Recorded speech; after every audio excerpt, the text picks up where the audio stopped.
Brace God. ஒரு குட்டி story பார்க்கலாமா?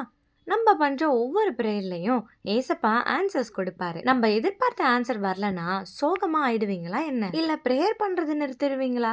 ஏசப்பா ஒரு உவமையை லூக்கா 11ஆம் அதிகாரம் 5ல இருந்து 10 வரையும் 2 ஃப்ரெண்ட்ஸை பத்தி சொல்றாரு. நடுராத்திரியில ஒரு சிநேகிதனுக்கு அவனுடைய தூர தேசத்துல இருந்து டிராவல் பண்ணி இன்னொரு ஃப்ரெண்டு வரான்.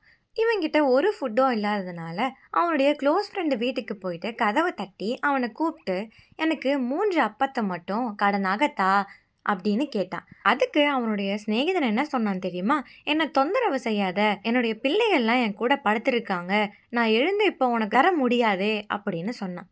பின்பு தனக்கு அவன் சிநேகிதனா இருக்கிறது நிமித்தம் அவனுக்காக எழுந்து கொடாவிட்டாலும் தன்னிடத்துல அவன் வருத்தி கேட்கிறது நிமித்தமாவது எழுந்திருந்து அவனுக்கு தேவையானதை கொடுப்பான் என்று ஏசப்பா சொன்னாரு. மற்றும் 10வது வசனத்துல, ஏனென்றால் கேட்கிறவன் எவனும் பெற்றுக்கொள்கிறான், தேடுகிறவன் கண்டடைகிறான், தட்டுகிறவனுக்கு திறக்கப்படும் என்றும் சொன்னாருங்க.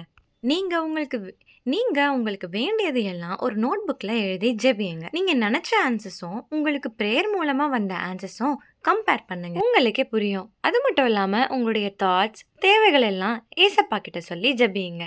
God bless you.